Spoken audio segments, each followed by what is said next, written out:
Welcome back to my knowledge channel जिसका नाम है कंप्यूटर नॉलेज विद मी।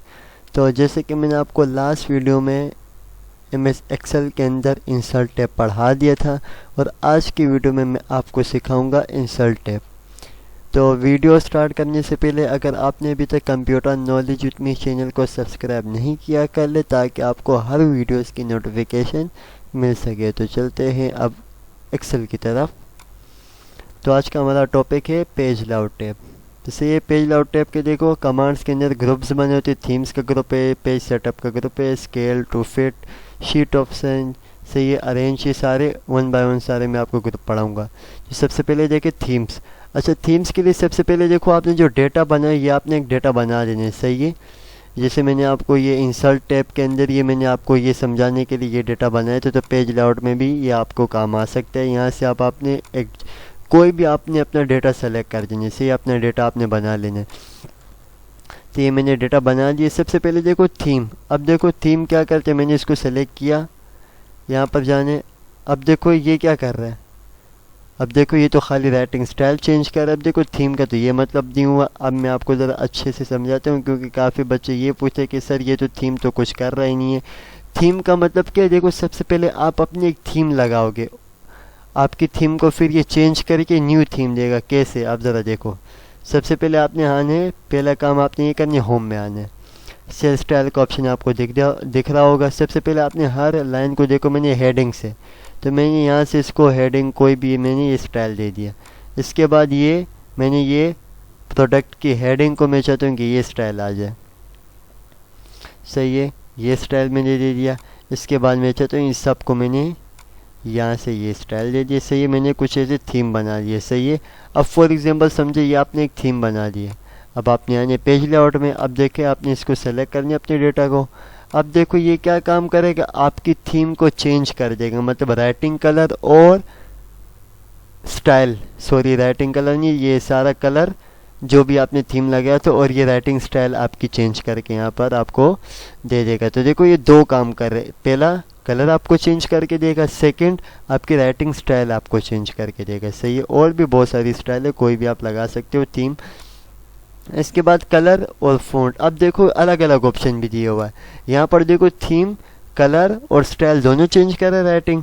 और यहाँ पर अगर आपने एक एक करनी, देखो ये जस्ट कलर चेंज करेगा और ये फिर जस्ट फ़ॉन्ट स्टाइल चेंज करेगा, सही है। और ये क्या दोनों एक साथ कर रहे हैं आपको, सही है। इसके बाद इफ़ेक्ट्स। इफ़ेक्ट्स तो तब काम करेगी जब आप कोई शेप ले सकते हैं, सही। जब मैंने यहाँ से कोई शेप लिया इलस्ट्रेशन में, सही। अब देखिए ये आपको शेप का कलर कुछ ऐसे चेंज करके दे देगा, इफ़ेक्ट्स दे देगा। देखिए इसके बॉर्डर में कुछ इफ़ेक्ट्स आ रहे हैं, सही है। ऐसे वैसे तो ये कुछ खास काम नहीं है था शेप के इसके अंदर। अब देखिए मार्जिन्स। मार्जिन्स क्या होते हैं, देखिए मेरे काम के टॉप बॉटम, सबसे पहले तो ये आपका डेटा जो है ना ये बिल्कुल स्टार्टिंग में होना चाहिए, तब आपको अच्छे से समझ आएगा। अब देखिए मार्जिन पहले मैं आपको समझा देता हूँ। अब देखिए अब आपने जाने कंट्रोल पी मतलब प्रिंट लेआउट मोड में। अब देखिए मार्जिन क्या, देखिए मेरे काम के टॉप, लेफ्ट, राइट में जो स्पेसिंग है इसको मार्जिन्स कहा जाता है, सही है। मार्जिन क्या होते हैं, आपके पेज के और काम के दरमियान जो स्पेसिंग है इसको मार्जिन कहा जाता है। अब देखिए आपने अगर इसके साथ मार्जिन को कुछ काम, अब देखिए नेरो, मैंने नेरो किया। अब आपने दोबारा कंट्रोल पी में जाना। अब देखो ये कुछ ज़्यादा ही लेफ़्ट साइड में जाके घुस गया, सही है। ऐसे आपने देखो अगर आपने और मार्जिन चेंज करने वाइल्ड कर दो, कंट्रोल पी। अब आप जाके देख लो, देखो यहाँ से स्पेसिंग गैप ज़्यादा हो गया, सही है। वैसे तो हम नॉर्मल में काम करते। तो मार्जिन क्या होते हैं, मेरे काम के, मैंने कंट्रोल पी किया, मेरे पेज से लेकर काम के बीच में जो गैप आ रहा है इसको मार्जिन कहा जाता है, सही है। क्लियर हो गया होगा आपको। ओरिएंटेशन में देखो दो मोड होते हैं, एक होते हैं लैंडस्केप और एक होते हैं पोर्ट्रेट, सही है। हमारा जो बाय डिफ़ॉल्ट होता है, जो हमारा नॉर्मल पेज होते हैं क्या, पोर्ट्रेट होते हैं। अब लैंडस्केप क्या होते हैं, अब ज़रा देख लेते हैं। मैंने कंट्रोल पी किया, अब देखिए मेरा पेज क्या लंबाई में आ रहा है, क्या आ रहा है, लंबाई में, उसको पोर्ट्रेट कहा जाता है। अब आप ज़रा लैंडस्केप करके कंट्रोल पी करें। अब आप देखो ये से विड्थ मतलब मोटाई में, आपको चौड़ाई में सॉरी दिखाई देगा, सही है। पोर्ट्रेट आपको लंबाई में पेज करके देगा और लैंडस्केप आपको चौड़ाई में पेज करके दे देगा। हमारा नॉर्मल कौन सा पोर्ट्रेट होता है। आई होप आपको ये भी क्लियर होगा। स्टेप बाय स्टेप मैं आपसे पूछूंगा भी कि आपको समझ आया कि नहीं। अब देखिए साइज़, अब आपने देखिए पेज का साइज़ कितना रखते हैं। वैसे तो हमारा बाय डिफ़ॉल्ट लेटर होता है या तो A4 होता है, सही है, हमारा ये साइज़ होता है। अब देखिए मैंने कंट्रोल P किया, अब देखिए मेरा पेज का साइज़ इतना है। अब आपने अगर पेज का साइज़ चेंजिंग वगैरह करनी है, देखो आप लेजर, देखिए इसकी लंबाई थोड़ी बढ़ जाएगी, सही है। यहाँ से आप कोई भी पेज साइज आप अपना रख सकते हो, सही है। हमारा नॉर्मल जो होता है लेटर होता है। अब देखिए प्रिंट एरिया, प्रिंट एरिया देखो अब मैं कंट्रोल P करते मेरे को पूरा डेटा प्रिंट करके दे रहा है। अब मैं चाहता हूँ नहीं, मेरे को खाली इतना हिस्सा प्रिंट करके दे, ये जो मैं जितना सेलेक्ट किया हुआ है। तो आपने सेट प्रिंट एरिया पे क्लिक किया। अब इसको आप गौर से ज़रा देखिए, यहाँ पर ऐसे एक लाइन भी आ गई, देखो ऐसे बॉक्स टाइप बन गया। गौर से देखिए तब आपको दिखाई देगा। अब आपने कंट्रोल P क्लिक करके देखा, अब देखो जितना हिस्सा एरिया आपने सेलेक्ट किया था तो इतने हिस्से को मेरे को प्रिंट आउट करके मुझे दे देंगे, सही है। अगर आपने दोबारा ठीक करनी है, इसको दोबारा से सेलेक्ट करके clear print area, clear print area के, तो देखो ये दोबारा से आपको आपका सारा डेटा दिखा देगा। अब देखिए ब्रेक, ब्रेक देखो मेरे पेज को डिवाइड कर देगा। अब देखिए मैं चाहता हूँ कि यहाँ पर मैंने सेलेक्ट करके और मैं चाहता हूँ यहाँ से ब्रेक हो जाए, तो मैंने इस पर क्लिक करके इंसर्ट ब्रेक। अब देखें यहाँ पर भी एक ऐसी लाइन बन गई, देखो एक लाइन ऐसे आ रही है और एक ऐसे जा रही है, सही है। अब देखिए कितने पेजों में डिवाइड हो गए, एक हिस्से में इतना काम आ गया, एक दूसरे हिस्से में इतना, तीसरे में से चौथे हिस्से में आपका, मतलब ये 4 पेजों में ये काम आपका डिवाइड हो गया। देखें यहाँ देखें, मतलब ये 4 पेजों में आपका काम ब्रेक हो गया।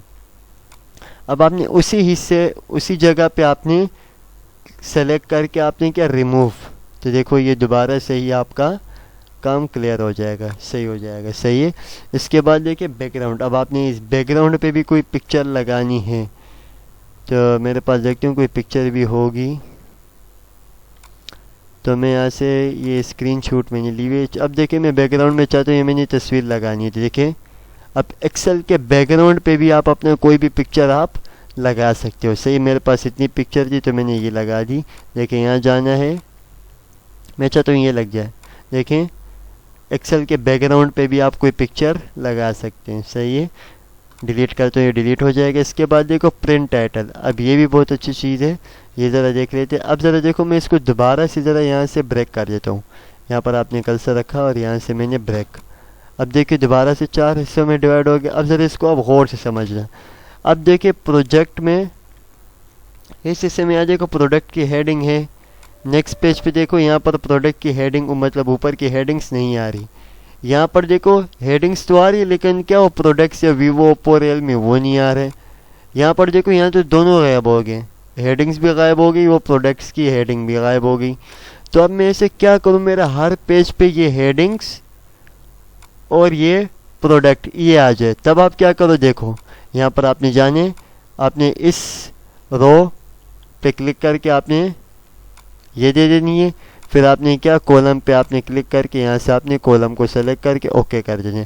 अब देखिए ज़रा मैजिक, अब ज़रा देखिए यहाँ पर भी प्रोडक्ट मंथ, यहाँ पर भी देखिए प्रोडक्ट मंथ, यहाँ पर भी देखिए प्रोडक्ट, सारी चीज़ें आ गई। और यहाँ पर भी मतलब आपके हर पेज पे आपको रिपीट करके दे देगा आपके कॉलम और रोज को, आप यहाँ से कर सकते हैं, यहाँ पे डिपेंड है। अब ज़रा देखें वेज, अच्छा ये भी बहुत अच्छी चीज़ है, ये ज़रा ये देख लें, ये बहुत ही इंपॉर्टेंट आपके ही काम आएगा इसके अंदर। अब ज़रा देखो 4 पेजों पर मैंने काम किया हुआ, कितने पेजों पे, देखो 1 2 3 4, सही है।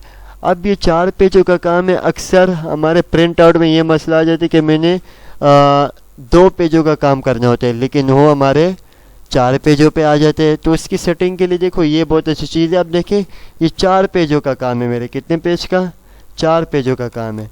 अब मैं चाहता हूँ ये जो 4 पेजों का काम है वो कम हो के 2 पेज पे आ जाए, तो 2 पेजेस पे आ जाएगा। अब मैं चाहता हूँ 1 पेज पे आ जाए तो 1 पेज पे आ जाएगा, 3 पेज पे चाहिए तो आपको 3 पेज पे आ जाएगा, सही है। अब देखो दोबारा देखिए कितने पेजेस है, ये 4, सही है। अब मैं चाहता हूँ ये 4 पेजों का जो काम है वो कन्वर्ट हो जाए 1 पेज में, और यहाँ से भी मैंने 1 पेज किया, कंट्रोल P करता हूँ, देखो 4 पेजों का काम था वो मेरे 1 पेज में आ गया, क्लियर। इसके बाद ज़रा ये देख लें। अब ज़रा देखो आपने कंट्रोल P किया, अब यहाँ पर देखो आपको सेल एड्रेस हेडिंग्स कुछ नहीं बता रहा, आपने इन दोनों पे टिक कर देने। कंट्रोल पी किया, अब देखो आपको सेल एड्रेस और हेडिंग्स भी बता देगा। बाकी ये तो हम वर्ड में भी पढ़ा चुका था मैं, चलो ये भी पढ़ा देता हूँ। अब देखिए आपने यहाँ से कोई शेप ली, मैंने इसको यहाँ रखा, सही है। अब देखो मैंने इसको कंट्रोल डी जब डुप्लीकेट लिया तब ये आ जाएगा, सही है। अब देखो सेंड बैकवर्ड, तो ये शेप पीछे चली जाएगी, ब्रिंग फोर्थ तो ये शेप आगे आ जाएगी। सिलेक्शन पेन से हाइड होल्ड करते हैं, शेप को हाइड कर सकते हैं, शो होल्ड करते हैं तो सारी शेप शो हो जाएगी। एक एक करके भी आप हाइड एंड शो कर सकते हैं। फिर अलाइनमेंट देखो मेरे को लेफ़्ट राइट टॉप बॉटम रखने, आप अपनी मर्ज़ी से इसको रख सकते हो। ग्रुप करनी है तो देखो आपने इस पर क्लिक किया, कंट्रोल दबा के आपने दोनों शेप्स को सेलेक्ट किया। अब देखें यहाँ से आप बना दे ग्रुप, तो देखो दोनों शेप को एक साथ आप ग्रुप कर सकते हैं। अनग्रुप किया तो ये अनग्रुप हो जाएगा। बाकी यहाँ से रोटेट आप कर सकते हो, रोटेट का मतलब घुमाना, आप यहाँ से भी ऐसे रोटेट कर सकते हो। तो ये था हमारा page layout tab. I hope आपको ये क्लियर हो गया होगा। तो कल मैं आपको पढ़ाऊँगा इंशाल्लाह फार्मूला टैब। तब तक के लिए आपने वीडियो को लाइक कमेंट लाजमी करने हैं और चैनल को लाजमी सब्सक्राइब कर देना है। तब तक के लिए दुआ में याद रखें। टेक केयर एंड अल्लाह हाफिज़।